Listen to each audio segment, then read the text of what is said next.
قربانی ہے یہ رب کے لیے، قربانی ہے یہ رب کے لیے۔ بسم اللہ الرحمن الرحیم۔ تمام حمد اسی خالق ازل کے لیے، سکون جھیل کو دیتا ہے جو کمل کے لیے۔ میں اس کے نام سے کرتا ہوں ابتدائے کلام، وہ جس کے نام فرشتوں نے بھی سنبھل کے لیے۔ معزز ناظرین کرام، السلام علیکم ورحمۃ اللہ وبرکاتہ۔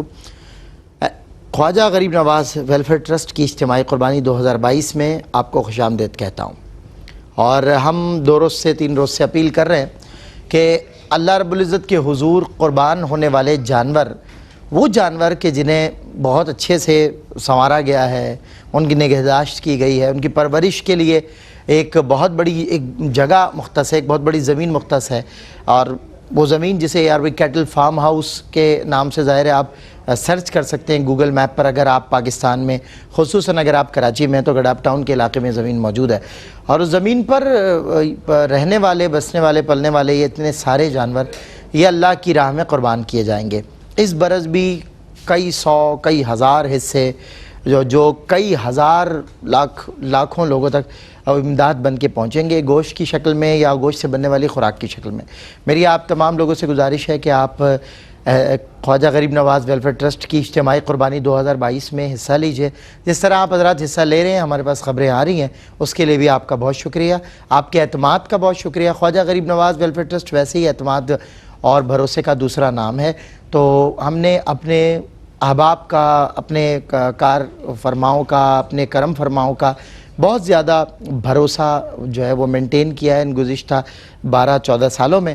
آج بھی احساس کی قربانی ہو یا خواجہ غریب نواز ویلفیئر ٹرسٹ کی قربانی ہو، یہ اپنی مثال آپ ہوتی ہے، کیونکہ پاکستان میں، ریاست اسلامی جمہوریہ پاکستان میں جس انداز سے یہ قربانی اجتماعی ہو رہی ہے، ایسا کہیں بھی اتنے بڑے پیمانے پہ آپ کو دیکھنے میں نظر نہیں آئے گا، اور بھی لوگ کرتے ہیں دنیا بھر میں، لیکن پہلی بات تو یہ کہ قربانی کا جو حسن ہے سارے کا سارا وہ پاکستان میں ہی اتر آیا ہے، کیونکہ ہر گھر کے باہر مویشی موجود ہوتا ہے۔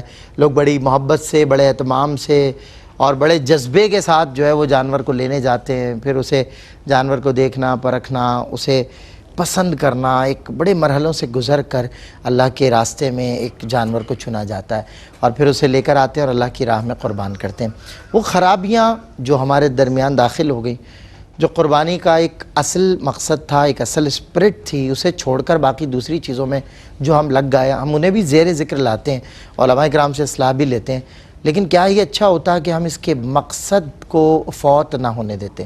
یعنی قربانی کا اصل مقصد جو تھا، جس طرح رب تعالیٰ نے قرآن مجید میں کلیئر کر دیا، کرسٹل کلیئر کر دیا ہے کہ نہ اس کا گوشت، نہ اس کی ہڈیاں، نہ اس کے خور، نہ اس کی جلد، نہ اس کے بال ہم تک آئیں گے۔ یہ جانور یہیں تم ذبح کرو گے، کھا لو گے، بانٹ دو گے، دوسرے کھا لیں گے۔ ہم تک جو آئے گا وہ تمہارے دل میں موجود جو تقویٰ ہے، اس جانور کو خریدتے وقت اور خریدنے سے لے کر قربان کرتے اور قربان کرنے کے بعد کے مراحل تک، وہ تمہارے دل میں موجود جو تقویٰ، اخلاص اور جذبہ، پیورٹی جو ہے تمہاری جو ٹرانسپیرنسی ہے، جس شفاف دل کے ساتھ تم اللہ کی بارگاہ میں اس جانور کو لے کر آئے ہو، گویا تم نے اپنا جانور پیش نہیں کیا بلکہ اپنا دل پیش کیا کہ یا رب میرا دل حاضر ہے، فی الوقت تیرا حکم یہ ہے کہ میں اس ذبیحہ کی قربانی دوں، اگر تیرا حکم یہ ہو کہ مجھے میری قربانی دینی ہے تو میں اس میں بھی گریز نہ کروں، پیچھے نہ ہٹوں۔ تو یہ ایک جذبہ، جس جذبے کی بنیاد حضرت ابراہیم علیہ السلام نے رکھی ہے، اور اس جذبے کی انتہا جو ہے امام علی مقام امام حسین نے کربلا میں دکھائی۔ اسی لیے اقبال نے کہا کہ غریب و سادہ و رنگی ہے داستان حرم، نہایت اس کی حسین ابتدا ہے اسماعیل۔ تو اسماعیل علیہ السلام، اللہ اکبر، یہ فیضان نظر تھا کہ یا مکتب کی کرامت تھی، سکھائے کس نے اسماعیل کو آداب فرزندی۔ سر تسلیم کو ایک اس عمر کے بچے نے اللہ کی بارگاہ میں خم کیا کہ جس عمر میں بچوں کو نماز کا کہا جائے تو بچے ہیلے بہانے کرتے ہیں، اس عمر میں ایک بچے کو یہ کہا جا رہا ہے کہ مجھے خواب میں یہ حکم ہوا ہے کہ میں تمہیں ذبح کر رہا ہوں۔ اللہ اکبر۔ بچہ کہہ رہا ہے کہ آپ کر گزریے جو امر ہوا ہے آپ کو، انشاءاللہ آپ مجھے صابرین میں سے پائیں گے۔ اور بچہ اپنے والد کو عین قربانی کے موقع پر، جس وقت آپ نے چھری چلانی ہے یا آپ چھری چلایا چاہتے ہیں، اس سے قبل اب اسماعیل اپنے والد سے کہتے ہیں کہ یا ابا، میرے والد، میرے سب کچھ، آپ مجھے منہ کے بل لٹا دیجئے، پشت کے بل لٹا دیجئے کہ ایسا نہ ہو میرا چہرہ دیکھ کر آپ کو مجھ پر رحم آ جائے اور آپ اپنے مقصد میں کچھ ذرا سے بھی تذبذب کا شکار ہو، جبکہ ہو سوال ہی پیدا نہیں ہوتا، مگر ایک ظاہر شفقت پدری کا جو ایک عنصر ہے اس کے پیش نظر اسماعیل نے اپنے والد سے یہ درخواست کی۔ تو یہ قربانی کا ایک اصل مقصد جو تھا، جو ہماری بنیاد تھی، جو ہماری اساس تھی، ہم اسے فراموش کرتے ہوئے قربانیاں کرنے چلے ہیں، تو یہ اس انداز سے قربانی ہماری قربانی نہیں تھی۔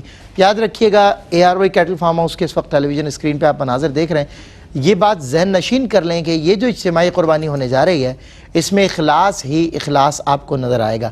اس خواجہ غریب نواز ویلفیئر ٹرسٹ کی تاریخ دیکھ لیجئے، اخلاص ہی اخلاص ہے، اخلاص پر مبنی ایک سنہری تاریخ ہے کہ جس نے ہر دور میں بہت شفاف انداز سے شرعی تقاضوں کے پیش نظر کے قربانیاں کی ہیں، لوگوں میں گوشت کی تقسیم بھی کی ہے، اس سے کھانے بنا کر لوگوں کو کھلائے بھی ہیں۔ ARY کیٹل فارم ہاؤس اگر آپ کہیں پاکستان کے باہر سے آئے ہوئے ہیں اور ان دنوں پاکستان میں ہیں تو آپ پرسنلی جا کے اس کو فزیکلی وزٹ کیجئے، دیکھیے وہاں جانوروں کے نگہداشت کا، ان کے کھانے پینے کا، ان کی صفائی ستھرائی کا کیسا انتظام کیا گیا ہے، کس انداز سے ان جانوروں کو وہاں پہ رکھا گیا ہے، کیونکہ یہ اللہ کی راہ میں قربان ہوں گے۔ آپ کو ٹیلی ویژن اسکرین پہ جو مناظر ہیں وہ اس بات پر دلیل ہے کہ ان جانوروں کی صفائی ستھرائی کا بھی بہت بہت خصوصی اہتمام کیا جاتا ہے، اور ان کی غذاؤں کا اہتمام بھی آپ دیکھ لیجئے کہ ان کے باقاعدہ ان کے لیے وہ جگہیں مختص ہیں کہ جہاں یہ کھانا کھاتے ہیں، جہاں ان کو باندھا جاتا ہے، پھر انہیں کھول بھی دیا جاتا ہے۔ یہ پورے بہت بڑی زمین ہے، الحمدللہ کئی ایکڑ پر محیط زمین ہے، اس میں یہ گھومتے پھرتے بھی رہتے ہیں، اور ان کے لیے ایک انوائرمنٹ وہاں پہ باقاعدہ ایسا بنایا گیا ہے کہ جس میں جانور جو ہے وہ سہولت سے رہ سکیں اور اچھے سے وہاں پہ پل سکیں، پنپ سکیں۔ یہ دیکھیے ان کے چارے کا بندوبست دیکھیے کہ کسی قسم کا کوئی کمپرومائز ان کے کھانے پینے کی چیزوں میں نہیں کیا جاتا۔ ان کو خوراک جو ہے وہ آپ دیکھ لیجئے، اسی طرح روزانہ کی بنیاد پہ صبح و مساء انہیں خوراک دی جاتی ہے، صاف پانی دیا جاتا ہے، ان جانوروں کا بہت بہت بہت خیال رکھا جاتا ہے، اور یہ سب کے سب جانور اللہ کی راہ میں اس عید الاضحیٰ پہ قربان ہونے جا رہے ہیں۔ خواجہ غریب نواز ویلفیئر ٹرسٹ آپ کو دعوت دیتا ہے سال 2022 کی اجتماعی قربانی میں۔ آپ آئیے اور اپنی اپنی بکنگ اور اپنی اپنی ڈیٹیلز کے لیے آپ ہمیں کال کر سکتے ہیں۔ حبیب میٹرو آن لائن نمبرز آپ کو ہمارے بینک کے نظر آ رہے ہیں۔ اس کے علاوہ اگر آپ بکرے کی قربانی کرنا چاہتے ہیں تو 23,000 پاک روپیز میں، اگر گائے میں حصہ لینا چاہتے ہیں تو 12,500 پاک روپیز میں لے سکتے ہیں۔ اگر آپ ایک بڑا جانور یعنی گائے قربان کرنا چاہتے ہیں جس میں آپ کے 7 افراد کی قربانی ہو جائے گی تو 87,500 پاک روپیز میں آپ یہ کر سکتے ہیں۔ بکنگ اور تفصیلات کے لیے ہماری کانٹیکٹ ڈیٹیلز اس وقت ٹیلی ویژن اسکرین پہ آپ دیکھ رہے ہیں۔ ہمارا UAN نمبر ہے 02111546984۔ ایک مرتبہ پھر ریپیٹ کر رہا ہوں، ہمارا UAN نمبر ہے 02111546984۔ ہمارا فون نمبر ہے 02132728765۔ ہمارے ای میل ایڈریس ہے info@kgnwt.org۔ ہماری ویب سائٹ ہے www.kgnwt.org۔ خواجہ غریب نواز ویلفیئر ٹرسٹ انٹرنیشنل کی یہ ٹیلی فون اور کانٹیکٹ ڈیٹیلز آپ سے شیئر کی ہیں۔ آپ تعارف کرواتا ہوں اپنے مہمانوں کا، ملک عزیز کے مقتدر اور ماشاءاللہ معزز مہمان شخصیات، آپ نے اپنے شعبے کے ماشاءاللہ شاہکار لوگ تشریف فرما ہیں۔ حضرت علامہ مولانا فیصل احمد بیگ عزیزی بندگی نظامی صاحب تشریف فرما ہوئے ہیں، حضرت قبلہ مفتی احمد سعید نورانی صاحب تشریف فرما ہوئے ہیں، اور ممتاز و محترم نوجوان ثنا خواں، بین الاقوامی شہرت یافتہ ثنا خواں جناب قاری محسن قادری ہمارے ساتھ تشریف فرما۔ السلام علیکم ورحمۃ اللہ۔ وعلیکم السلام۔ آپ دونوں حضرات کو بھی السلام علیکم ورحمۃ اللہ۔ حمد باری تعالیٰ سے اجازت ہو تو آغاز کرتے ہیں۔ قاری صاحب کی آواز میں اللہ کا ذکر کریں آپ کے ساتھ مل کر، بسم اللہ۔ کوئی تو ہے جو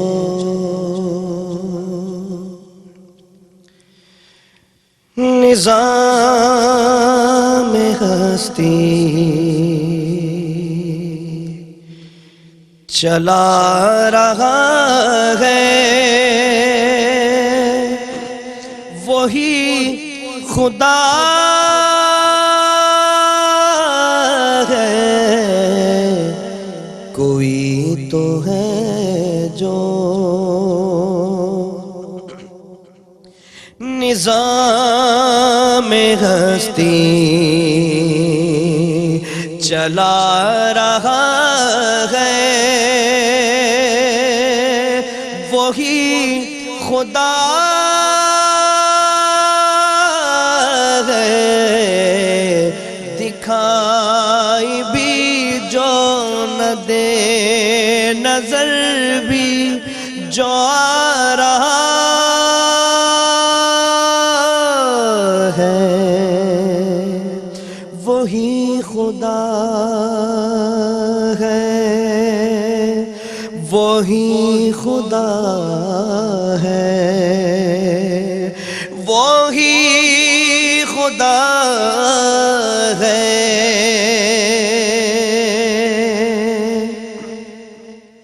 تلاش اس کو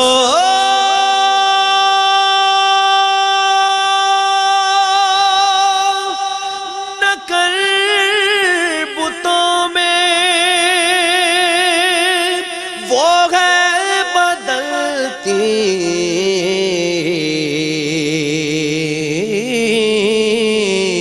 ہوئی رتوں میں تلاش اس کو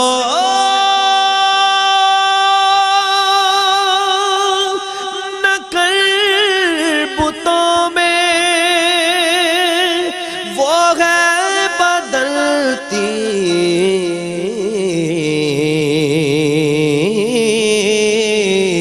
ہوئی رتوں میں جو دن کو رات اور رات کو دن بنا رہا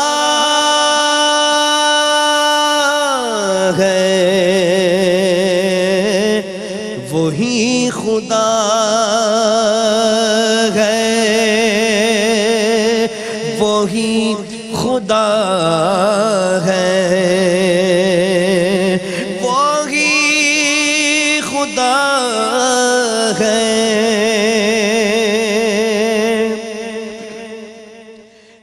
سفید اس کا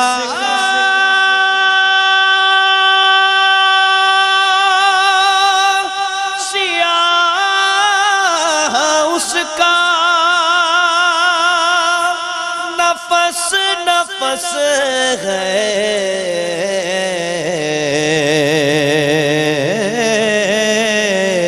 گواہ اس کا سفید اس کا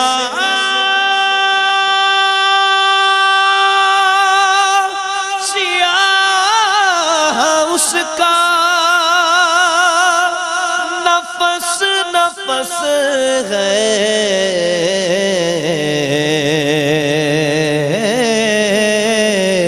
گواہ اس کا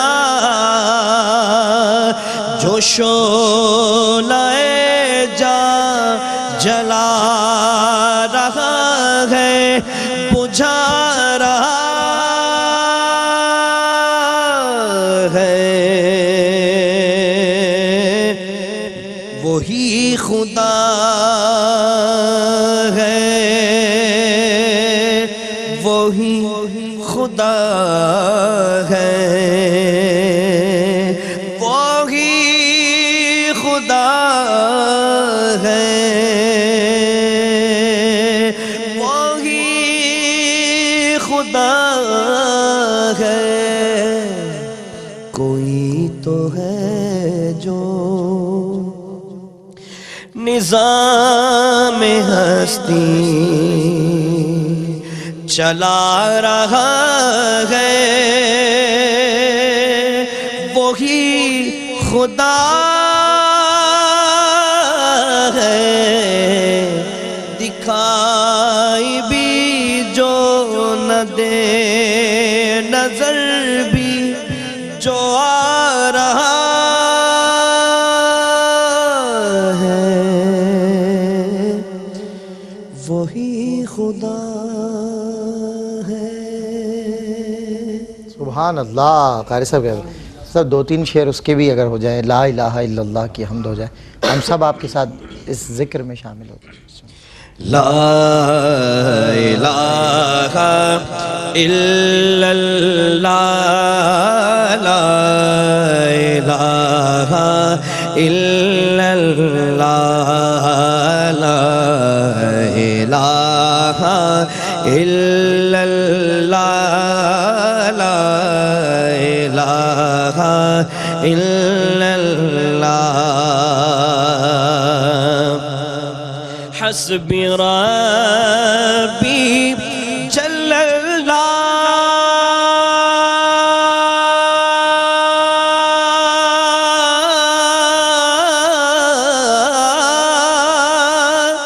ما فی قلبی غیر اللہ، ما فی قلبی غیر اللہ، نور محمد صلی اللہ، لا الہ الا اللہ، لا الہ الا اللہ، لا الہ الا اللہ، کون مقام میں ہے اللہ،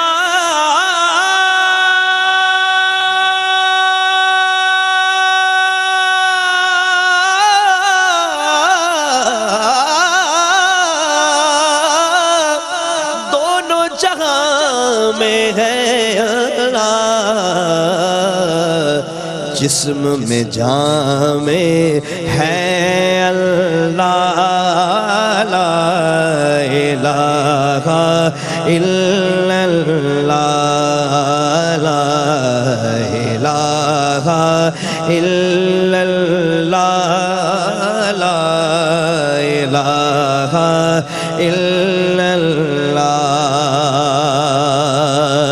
کھل جائیں در جنت کے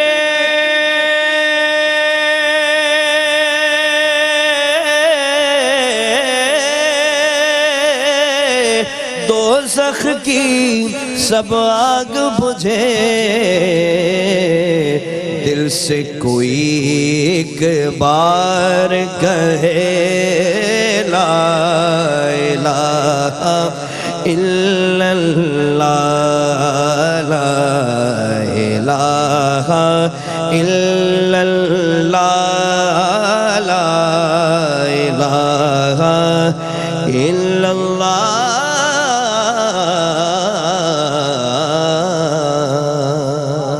سبحان اللہ، سبحان اللہ، کیا بات ہے، بہت خوب قاری صاحب، سلامت رہیے۔ تیرا دست جود دراز ہے، تیرا ہر غلام ایاز ہے، مجھے جس کے لطف پہ ناز ہے، مولا وہ تو ہی تو بندہ نواز ہے، تو بعید بھی تو قریب بھی، تو محب بھی ہے تو حبیب بھی، تو حرارت دل عاشقاں، تو نشان قلب سلیم ہے دعائے بسمل میم جاں کہ میری خطاؤں کو بخش دے، ہے مجھے تو تیرا ہی آسرا، تو غفور ہے تو رحیم ہے۔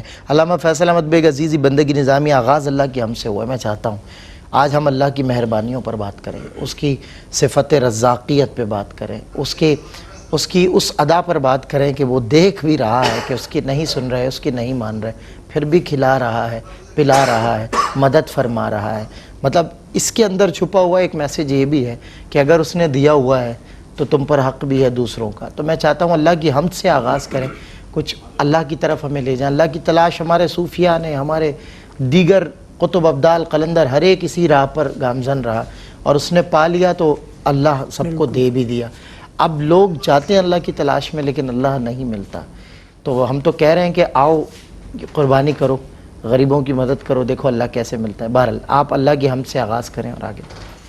حمد سے آغاز قرآن حکیم کی پہلی سورہ مبارکہ کے پہلے لفظ سے ہوتا ہے، واہ، الحمدللہ رب العالمین۔ اللہ اکبر، ہر حمد اس اللہ کے لیے سبحان اللہ، جو عالمین کا رب ہے۔ اللہ اکبر۔ اور اس سورہ مبارکہ کی ابتدائی 3 آیات میں خالق کائنات نے اپنا ایک تعارف کروایا ہے۔ اور ان 3 آیات میں جو رب ذوالجلال کا تعارف ہے، اسی تعارف کے اندر منشور حیات انسان بھی ہے۔ اللہ اکبر، اللہ، کوئی صرف یہ نہ سمجھے کہ یہ صرف خالق کا تعارف ہو رہا ہے، یہ مخلوق کے لیے ایک منشور بھی اس میں فراہم ہو رہا ہے۔ ہر حمد اللہ کے لیے ہے، کیوں؟ اس لیے کہ وہ عالمین کا رب ہے، اپنے پرائے سب کو پالتا ہے، دوست دشمن سب کو رزق دیتا ہے۔ وہ اگر اپنے خلیل کو رزق دیتا ہے، نمرود کو بھوکا نہیں مارتا۔ وہ اپنے کلیم کو رزق دیتا ہے، فرعون کو بھوکا نہیں مارتا۔ عالمین کا رب ہے، تو جو عالمین کا پالنے والا ہو اس کا یہ حق ہے کہ ہر حمد اس کے لیے ہو۔ کیا بات ہے، سبحان اللہ۔ اور ہر حمد اس لیے کہ وہ عالمین کا رب ہے، اور عالمین کا رب کیوں ہے؟ صرف اپنے عزیز بندوں کو پالتا، فرما برداروں کو پالتا، نافرمانوں کو نہ پالتا، اپنے پرائے سب کو پالتا ہے۔ کیوں؟ اس لیے کہ الرحمن الرحیم، سبحان اللہ، وہ رحمان ہے، وہ رحیم ہے، اس کی رحمانیت، اس کی رحیمیت کا تقاضا ہے اللہ کہ بلا تفریق و تخصیص سب کو پالے۔ اللہ اکبر۔ اور رحمان اور رحیم کیوں ہے؟ اس لیے کہ مالک یوم الدین، سبحان، قیامت کے دن وہ احتساب کرے گا، باز پرس کرے گا۔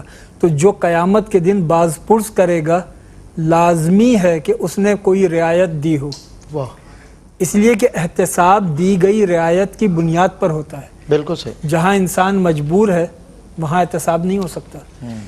اس رعایت کا نام ہے صفت رحمانیت کی جلوہ گری، جو بندے دنیا میں سرکشیاں کرتے ہیں اور اللہ نظر انداز فرما دیتا ہے۔ اللہ اکبر۔ وہ رحمان ہے، وہ رحیم ظاہر ہے، ہے، اور رحمان اور رحیم بھی اس میں مفسرین فرماتے ہیں کہ جو چھوٹی سے چھوٹی ضرورت پوری کر دے ہائے ہائے، وہ رحمان ہے، واہ واہ واہ، اور جو بڑی سے بڑی ضرورت پوری کر دے وہ رحیم ہے۔ کیا بات ہے، سبحان، دونوں صفات جی، کا مظہر۔ چھوٹی سے چھوٹی احتیاج کی تکمیل کرنے والا رحمان، بڑی سے بڑی احتیاج کی تکمیل کرنے والا رحیم۔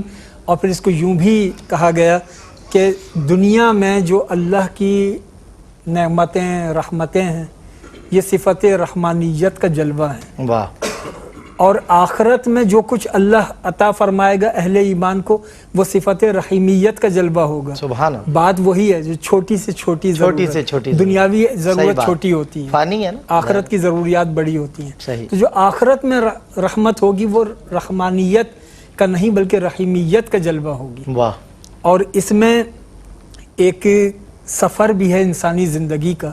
وہ سفر یہ ہے کہ انسان کا سفر شروع ہوتا ہے اس دنیا میں عالمین سے، جی، اور پہنچتا ہے یوم الدین تک۔ کیا بات ہے، عالمین سے یوم الدین تک واہ واہ، یہ سفر ہے۔ اب اس عالمین سے یوم الدین تک کے سفر کے درمیان میں ہے الرحمن الرحیم، ہائے ہائے، وہ رحمان ہے، وہ رحیم سبحان ہے۔ اللہ، یہ ہے حیات دنیا، واہ واہ، دنیاوی زندگی۔ وہ اتنا رحمان ہے کہ جسمانی ضروریات انسان کی جتنی تھیں دنیا میں انسان کو بھیجنے سے پہلے پوری کر دی۔ واہ واہ، سبحان اللہ، انسان کو سانس لینے کے لیے ہوا چاہیے، اس کو ہموار سطح زمین درکار ہے، اسے ایک ایسی زمین درکار ہے جو فصل اگا سکے، انسان کو سورج کی حرارت بھی چاہیے۔ جتنی انسان کی ضروریات تھیں اس کو دنیا میں بھیجنے سے پہلے وہ ضروریات پوری کی، پھر انسان کو بھیجا۔ اللہ، کیسے ممکن ہے کہ اللہ جسمانی ضروریات پہلے پوری کرے پھر انسان کو بھیجے، اور جسمانی ضروریات سے بڑھ کر جو شعوری ہدایت ہے، شعوری رہنمائی ہے، اس کو یوں ہی چھوڑ دے؟ ہائے ہائے ہائے، سبحان اللہ، شعوری ضرورت وہ بھی پہلے پوری کی، یعنی ہدایت دینے والا پہلے بھیج دیا، ابھی ہدایت لینے والے پیدا بھی نہیں ہوئے، پیدا بھی نہیں ہوئے، اللہ اکبر، ابھی ہدایت لینے والے پیدا بھی نہیں ہوئے، ہدایت دینے والا بھیج دیا۔ بڑی بات، آدم علیہ السلام اللہ کے نبی تشریف لے آئے۔ واہ، اب اس میں جو منشور حیات انسان ہے وہ میں چند جملوں میں بس عرض کر دوں۔ منشور حیات انسان یہ ہے کہ اے انسانوں یہ سمجھو تم عالمین کے رب کے بندے ہو، تمہارا رب تو دشمنوں کو بھی پالتا ہے، تم اپنی ذات میں مقید نہ ہونا، اللہ اکبر، اللہ تمہیں دنیا میں کس طرح رہنا ہے، یعنی کیسا محبت کا درس ہے، کیسے یونیورسل میسج ہے، عالمگیر ہو کر رہنا ہے، ہماگیر ہو کر رہنا ہے، سب کے لیے فائدہ مند ہو کر رہنا ہے، ضرر رسانی نہ ہو، اور پھر تم رحمان کے بندے ہو، کیا بات؟ سرکشی نہ کرنا. اللہ اکبر، تم رحیم کے بندے ہو، تکبر نہ کرنا. اللہ اکبر، تم مالک یوم الدین کے بندے ہو، آخرت سے غافل نہ ہو جانا. اللہ اکبر، منشور حیات انسان یہ ہے کہ اپنی ذات میں نہ مقید ہو، نہ متکبر ہو، اور نہ سرکشی اختیار کرو، اور نہ آخرت سے غافل ہو. اللہ. اس منشور کو اختیار کر لو گے تو مالک یوم الدین کے حضور جب حاضر ہوگے تو پھر دنیا بھی تمہاری کامیاب ہے، آخرت بھی آخرت کامیاب. بھی کامیاب. کیا اچھی بات، ماشاءاللہ. ان سبھی ہدایت کے لیے بھیج دیا، مطلب ہدایت ان لوگوں کی کہ جو بھی آئے بھی نہیں ہیں. کیا اچھی بات، ماشاءاللہ. اور پھر مالک یوم الدین تمہیں بعث بعد الموت کے سے غافل نہیں ہونے دے، کیونکہ تمہاری ایک نہ ختم ہونے والی زندگی بھی ہے، اور اسی زندگی کے لیے ہم یہ سامان جمع کر رہے ہیں. اب یہ قربانی اگر کی جائے گی تو اس قربانی کے بدلے اجر جو ہے، ظاہر قربانی رب کے لیے تو بات وہی ہو گئی. مثال وہی رمضان مبارک کے لیے جو حدیث قدسی ہم بار بار دہراتے ہیں کہ روزہ میرے لیے ہے اور اس کی جزا بھی میں دوں گا، تو قربانی بھی رب ہی کے لیے. یقین قربانی تو کسی اور، اس کی جزا بھی رب ہی دے گا. اور رب کیا جزا دے گا، وہ کیسی جزا دینا. دیکھیں بات سنیں، آپ اس کے لیے کچھ نہیں کرتے تو کتنا کچھ دیتا ہے آپ کو. سوچیں ذرا، جب آپ اس کے لیے کریں گے اخلاص سے تو کتنا کچھ دے گا. تو ذرا یہ اس تصور کو پریکٹیکل لائف میں اپنے امپلیمنٹ میں شامل کریں، حقیقت بنائیں، اس کے لیے کریں. وہ دیکھیں آپ کے لیے کیا کچھ کرتا ہے. میں اکثر، میرے ساتھ کے ایک دو دوستوں نے مجھ سے ابھی 1-2 روز پہلے کی بات، انہوں نے کہا کہ کچھ منزلیں جو ہم نے ساتھ طے کرنا چاہی تھی اور ہم نے سوچا تھا کہ یار یہ ہم، لیکن بہرحال ناممکنات میں سے تھی، مگر ہم چاروں دوستوں میں میرے بچپن کے دوست ہیں، انہوں نے کہا آپ نے وہ منازل طے کر لیں، تو اس کے پیچھے کیا وجہ ہے. میں تحدیث نعمت کے لرز کروں، میں نے خیر ان کو کہا، میں نے کہا میں کر تو کچھ نہیں سکا، لیکن میں نے کوشش یہ کی کہ میں کچھ چھوٹے سے چھوٹا بھی اگر کام ایسا ہو جائے جو خالصتاً رب کے لیے ہو جائے، جو صرف رب کے لیے ہو، جو میں ہوں اور اللہ ہو، بس ایسا کوئی کام میری ذات سے ہو جائے. میں نے کوشش کی اور ان کاموں کی برکت سے اللہ تعالیٰ نے ایسے غیب سے میری مدد فرمائی، اور ایسے میرے وہ کام جو ظاہر ایک نجی کام تھے، نجی معاملات تھے، اللہ تعالیٰ نے ایسے فرما دیے کہ میرے تصور سے بہت دور تھی ہیں ان میں باتیں. سے بیشتر پر میں گواہ بھی ہوں. آپ گواہ بھی ہیں، آپ تو ظاہر ہے آپ ایک عرصہ دراز سے جانتے ہیں جو معاملات میں نے، علامہ صاحب آپ خود دیکھیں، میں نے کبھی خواب میں خاکہ نہیں دیکھا تھا ان چیزوں کا جو اللہ نے مجھے عطا فرما دیا. اچھا، اس کے پیچھے وجہ یہی ہے کہ میں نے کوشش کی کہ ہم اللہ سے کسی طرح کسی درجہ ہمارا تعلق مضبوط ہو جائے، ہم کوئی کام خالصتاً اللہ کے لیے کر گزریں، خالصتاً اللہ کے لیے کوئی کام کر کے دیکھیں. آپ دیکھیں آپ کے کام بنتے کیسے ہیں. ابھی آپ کو کوئی آؤٹ سورس نظر نہیں آ رہی نا، کوئی ریسورس نظر نہیں آ رہی کہ کیسے ہوگا. آپ اللہ کے لیے کر لیں، پھر دیکھیں کیسے ہوگا. کیونکہ جو شخص اللہ کے کاموں میں لگ جاتا ہے، اللہ رب العزت اس کے کاموں میں لگ جاتا ہے. حضرت عثمان غنی کا قول ہے یہ. اور ایک شخص جو 2 زمینوں میں جھگڑا ہوا، مجھے ایک واقعہ یاد آ گیا، میرے بزرگ نے سنایا تھا. ایک زمین سے پانی آتا اور آگے ساری دوسری زمین کو بھی وہ سیراب کرتا. پہلے جس کی زمین پڑتی، اس زمیندار نے اپنی زمین کے 4 کارنرز پہ ایک برج، ایک پل باندھ دیا تاکہ پانی آگے نہ بڑھے اور اس کی زمین، اس کی فصلیں ختم ہو جائیں، تباہ ہو جائیں. اب وہ شخص، اس نے آ کے اس سے بڑی بات کی، بڑی بحث کی، بڑی درخواست کی. اس نے کہا نہیں، میرا تمہارا تو جھگڑا ہوا ہے، اس وقت تو تم بڑے تیور دکھا رہے تھے، اب تو میں پانی، بھائی یہ میری زمین ہے. بات یہ ہے کہ پانی کے تم حقدار ضرور ہو، لیکن چونکہ یہ میری زمین ہے، میری ملک ہے، میں اس اپنی زمین میں جو چاہوں کر سکتا ہوں، میں اس کا اپنی زمین کا بہرحال مالک ہوں. اور اس نے اپنی زمین سے آنے والا پانی کا راستہ بند کر دیا. یعنی اس کی زمین تو بھرپور سیراب ہوئی، اور اس کی زمین میں مویشی بھی ہیں، فصلیں بھی ہیں، سب کچھ ہے. برابر والا جو اس کا مسلمان بھائی تھا، اس کی زمین پر پانی آنے سے اس نے روک دیا. اب یہ بہت زیادہ پریشان تھا کہ وقت عصر ہوا اور اذان کی آواز اس کے کان میں آئی. اس کو حضرت عثمان غنی کا وہ قول مبارک یاد آیا. مطلب اب یہ امپاسبل تھا کہ وہ اس کو پانی دیتا. حضرت عثمان غنی کا وہ قول یاد آیا کہ جو اللہ کے کاموں میں لگ جاتا ہے، اللہ اس کے کاموں میں لگ جاتا ہے. یہ اٹھا اور فوراً مسجد کی طرف دوڑا، اور اس قول کو اپنے دماغ میں دہراتا، دل میں سوچتا، اللہ کی راہ میں کھڑا ہو گیا اور اس نے نماز ادا کی، اور پھر رب کے حضور گڑ گڑایا. اور پھر مسجد سے جب واپس آیا تو دیکھا زمین میں ایک دم اتنا ڈھیر پانی آ گیا، کیونکہ برابر والی زمین میں اچھا خاصا پانی جمع ہو چکا تھا اور وہ سطح زمین سے کافی اونچا ہو گیا، مگر اس نے پل باندھا ہوا تھا، اس کو آنے کے لیے راستہ نہیں چھوڑا. اب یہ بہت پریشان تھا. تو پتہ لگا کہ برابر والی زمین کے مالک کے جو جانور تھے مویشی، وہ آپس میں لڑے اور انہوں نے اس پل کو توڑ دیا، اور اس سے وہ پانی ایک دم اس کی زمینوں پر آ گیا۔ تو دیکھیں اللہ نے اس کی مدد کیسے کی، اچانک حادثاتی طور پہ وہ پانی اس کی زمین میں داخل ہوا، اور اس کا یقین اس پہ کامل ہو گیا کہ یقیناً جو اللہ کے کاموں میں لگ جاتا ہے اللہ اس کے کاموں میں لگ جاتا ہے۔ اللہ فرماتا ہے 2 قدم میری طرف بڑھاؤ 200 رحمتیں میری تمہاری طرف بڑھیں گی۔ تو آئیے 2 قدم بڑھائیے اور خواجہ غریب نواز ویلفیئر ٹرسٹ کی اجتماعی قربانی میں اپنا حصہ لکھوائیے۔ مفتی احمد سعید نورانی صاحب ہمارے ساتھ تشریف فرمائیں۔ قبلہ یہ اجتماعی قربانی بھی آپ کے سامنے ہے اور سیرت رسول بھی ہم سب کے سامنے، کچھ درس فرمائیں، کچھ ارشاد فرمائیں۔ بسم اللہ الرحمن الرحیم۔ اللہ رب العالمین جیسا کہ حضرت ارشاد فرما رہے تھے کہ رحمان بھی ہے اور رحیم بھی ہے۔ اللہ تعالیٰ نے انسان کو دنیا میں بھیجنے کے بعد جب اپنی رحمت کے راستے عطا کیے نا، تو پھر انسان کو تکلیف میں نہیں آنے دیا، مشقت میں نہیں آنے دیا۔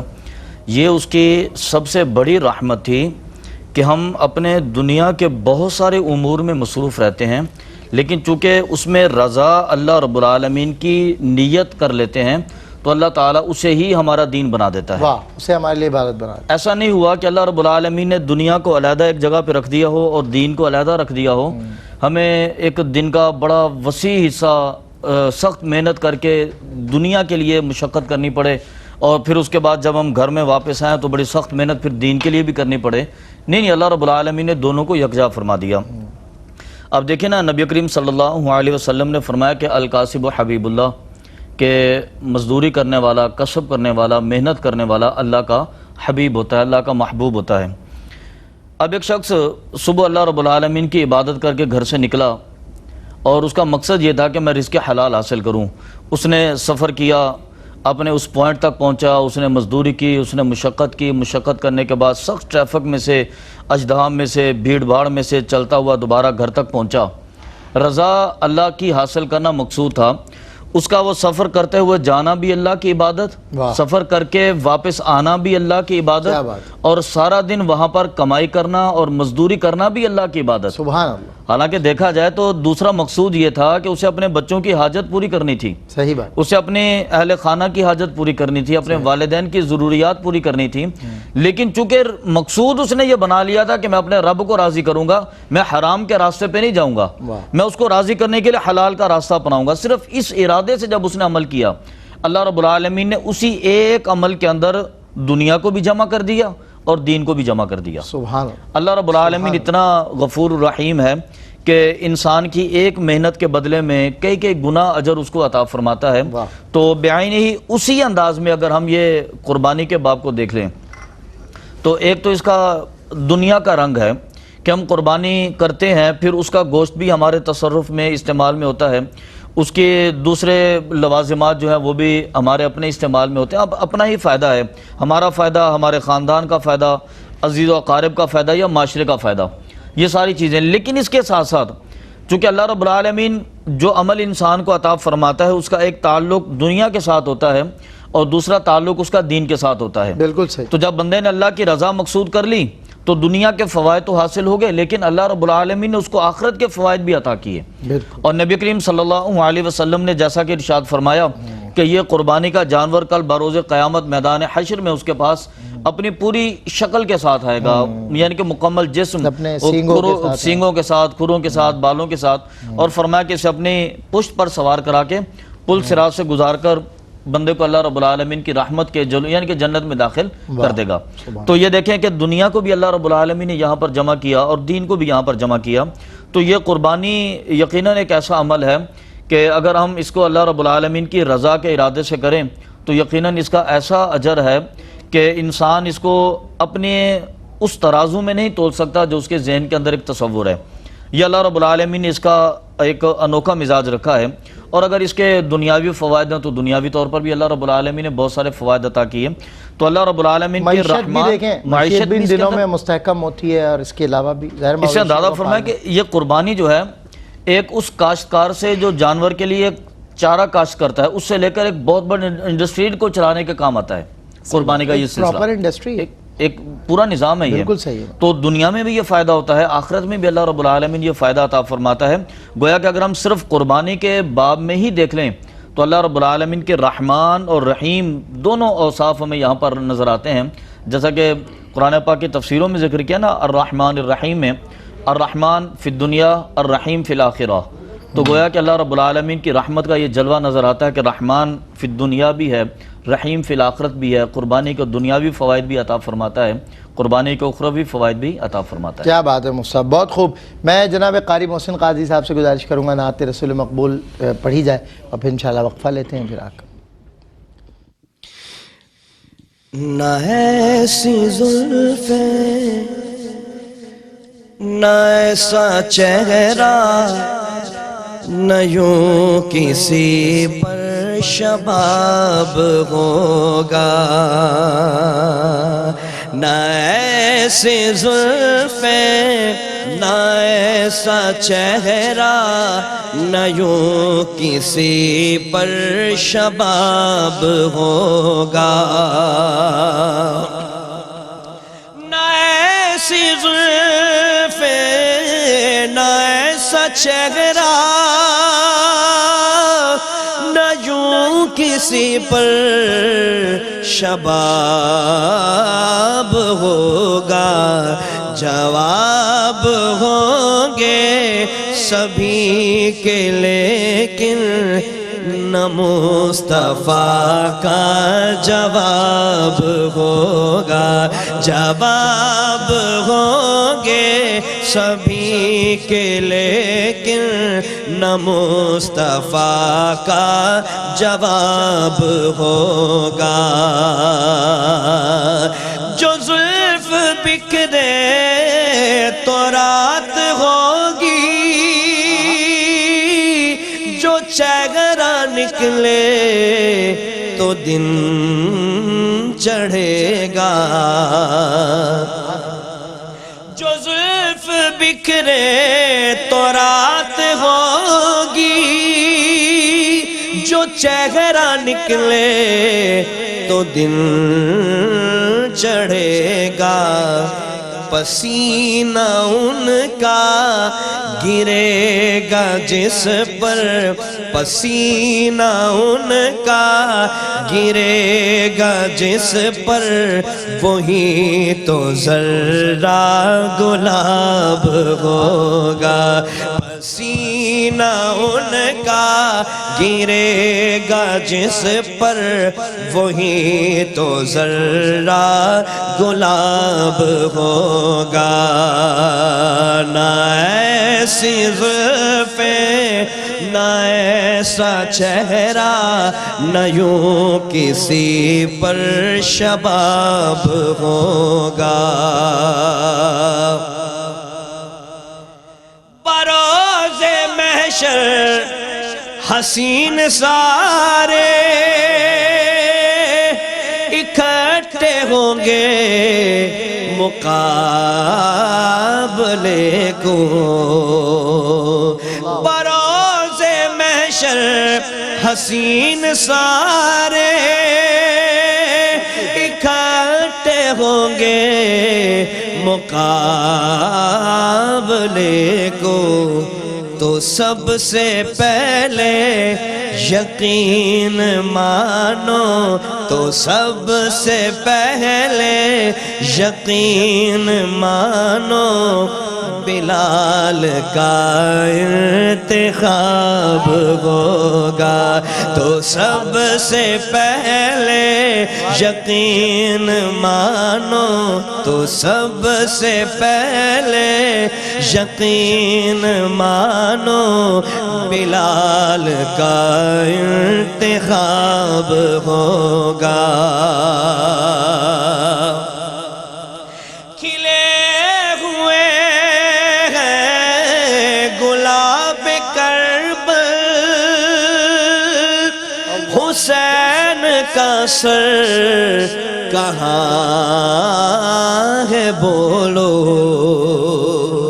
کھلے ہوئے ہیں گلاب کربل، حسین کا سر کہاں ہے بولو، جواب آیا کہیں وہ نیزے پہ پڑھتا ہوں کتاب ہوگا جواب آیا کہیں وہ نیزے پہ پڑھتا ہوں کتاب ہوگا جواب آیا کہیں وہ نیزے پہ پڑھتا ہوں کتاب ہوگا نہ ایسی زلفیں نہ ایسا چہرہ نہ یوں کسی پر شباب ہوگا جواب ہوں گے سبھی کے لیکن نہ مصطفیٰ کا جواب ہوگا واہ واہ سبحان اللہ، بہت خوب، بہت خوبصورت کلام اور بہت خوبصورت مصرے، ماشاءاللہ بہت اچھا، اللہ خوش رکھے سلامت رکھے۔ امام علی مقام کا آپ نے آخری شعر میں ذکر کیا، تیری عطاؤں کا انداز ہے عجیب حسین، تیری عطاؤں کا انداز ہے عجیب حسین، غریب رہنے نہیں دیتا تو غریب حسین، غریب رہنے نہیں دیتا تو غریب حسین، پڑا رہوں تیری چوکھٹ پہ دھول بن کے صدا، خدا کرے کہ رہوں میں تیرے قریب حسین۔ ملتے ہیں آپ سے وقفے کے بعد۔